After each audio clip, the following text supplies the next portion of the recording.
Shalom, selamat pagi pemirsa dimanapun berada. Seperti biasa sebelum melakukan aktivitas kita hari ini, kita akan mendengarkan renungan pagi dari Ibu Sitanggang. Sebelum mendengarkan renungan pagi kita pada pagi hari ini, kita sama-sama berdoa. Bapa yang baik yang bertata dalam kerajaan syurga, kami mengucap syukur Tuhan buat berkat yang boleh kami terima hingga pada pagi hari ini. Kami boleh bangun dalam keadaan sehat. Dan sebentar Tuhan kami akan mendengarkan firman-Mu melalui renungan pagi.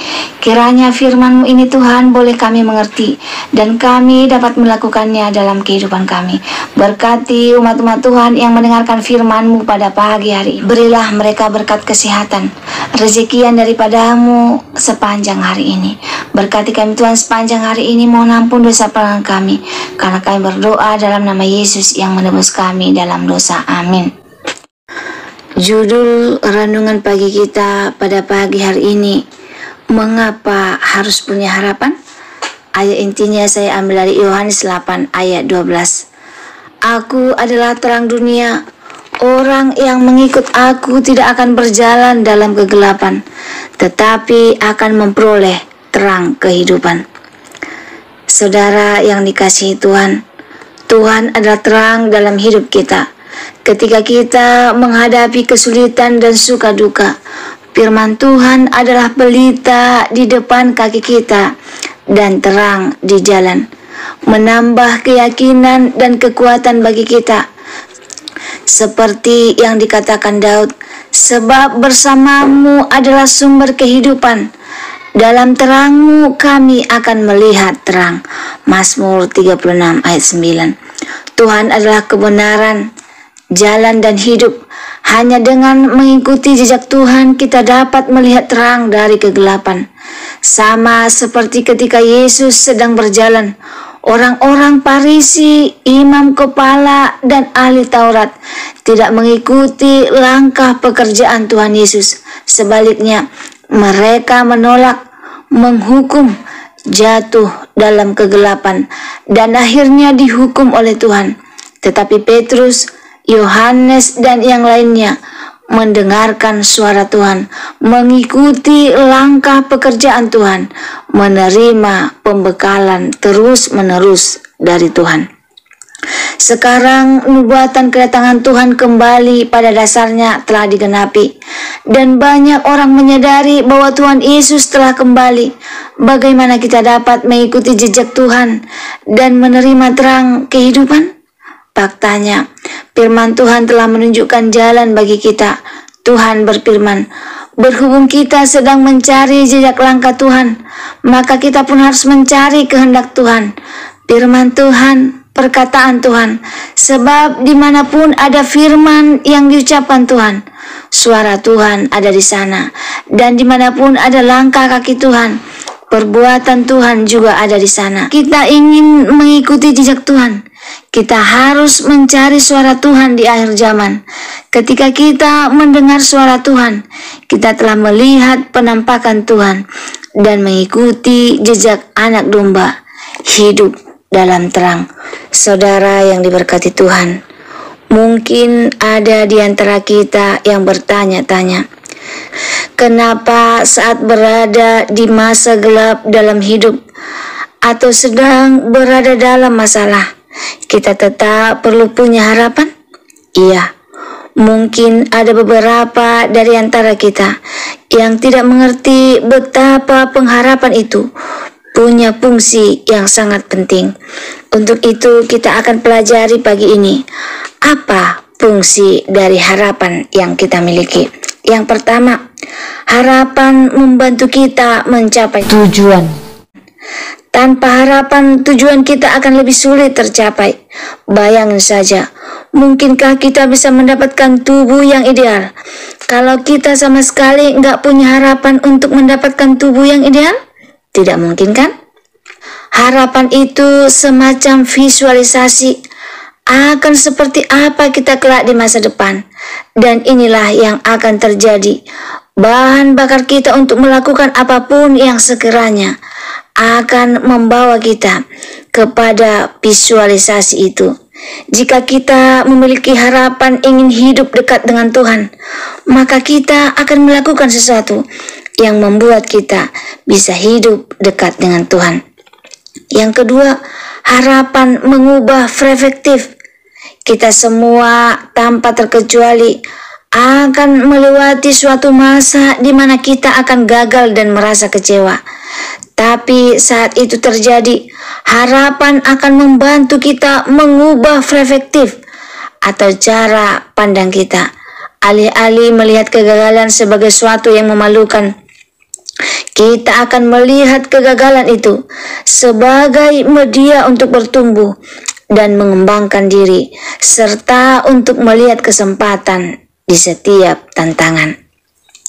Yang ketiga, harapan bikin bahagia.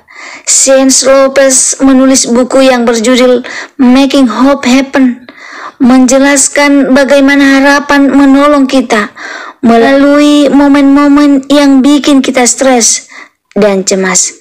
Menurutnya, harapan akan membantu kita melihat sisi baik dari segala sesuatu dan pada akhirnya akan membantu kita untuk merasa senang, tidak putus asa, dan punya keadaan mental yang baik. Yang keempat, harapan mencegah kita bersikap lebay. Pernahkah kita melihat orang yang sangat lebay ketika dihadapkan pada sebuah masalah? Masalahnya sebenarnya kecil, tapi sikapnya sangat berlebihan alias lebay dan membesar-besarkan masalah. Nah, harapan mencegah kita untuk lebay seperti itu. Harapan membantu kita untuk dapat berpikir jernih dan tenang saat ada dalam sebuah masalah. Yang kelima, harapan punya efek menyembuhkan. Kegagalan dan kekecewaan oleh orang lain memang menyakitkan. Harus diakui, peristiwa itu akan membuat kita terluka, tapi harapan akan jadi obatnya. Ketika kita tetap menjaga pengharapan itu di tengah sesaknya hidup, maka lama-lama harapan itu akan memulihkan dan menyembuhkan. Luka itu memang akan ada, bekasnya pun mungkin terlihat jelas, tapi luka itu tidak akan membuat kita sakit karena tidak punya pengharapan. Yang keenam, harapan mencegah kita melakukan hal yang fatal. Orang-orang yang melakukan hal-hal di luar akal sehat biasanya adalah orang-orang yang benar-benar kehilangan pengharapan. Karena nggak punya harapan, akhirnya mereka pun memilih mengambil jalan pintas, seperti mencuri, melakukan tindakan curang, dan bahkan bunuh diri. Yang ketujuh, harapan membantu kita melihat solusi. Orang yang gak punya pengharapan cenderung fokus pada masalah dan hal-hal yang masalah itu ciptakan. Tapi orang-orang yang punya harapan akan mampu mengalihkan pikirannya dari masalah menuju ke penyelesaian masalah. Ia tidak lagi melihat problemnya, tapi solusinya. Jika kita ingin berjalan bersama Tuhan dan meneladani pekerjaan Tuhan selama di dunia, tanpa harapan, tujuan kita akan lebih sulit tercapai. Bayangin saja, mungkin kita ingin sekali berjalan bersama Tuhan dan ingin lebih mengenal Tuhan, tetapi kita tidak pernah mendengarkan firman-Nya, atau kita tidak pernah membaca firman-Nya.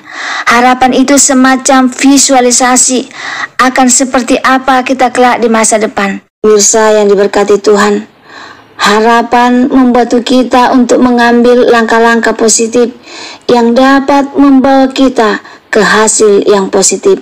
Dengan berharap, kita akan mampu menghadapi tantangan dengan strategi untuk mencapai kesuksesan dan meningkatkan peluang kita dan untuk mencapai tujuan-tujuan kita.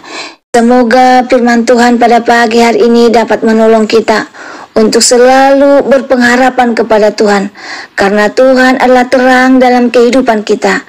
Ketika kita menghadapi kesulitan, maka firman Tuhan adalah pelita bagi kita, dan Tuhan adalah kebenaran, jalan dan hidup. Hanya dengan mengikuti jejak Tuhan, kita dapat melihat terang dari gelap. Mengakhiri firman Tuhan pada pagi hari ini, kita sama-sama berdoa. Terima kasih Tuhan, berkat yang boleh kami rasakan pada pagi hari ini, yang mengingatkan kami bahwa kami harus punya pengharapan. Tuhan adalah terang dalam kehidupan kami. Ketika kami menghadapi kesulitan dan suka duka, firman Tuhan adalah pelita di depan kaki kami dan terang di jalan kami. Kiranya firman-Mu ini dapat menolong kami untuk selalu berpengharapan hanya kepada Tuhan. Berkati kami Tuhan sepanjang hari ini. Mohon ampun Tuhan dosa pelanggan kami, karena kami berdoa dalam nama Yesus yang menebus kami dalam dosa. Amin. Terima kasih pemirsa telah mendengarkan firman Tuhan pada pagi hari ini. Sampai ketemu besok pagi. Terima kasih, Tuhan memberkati.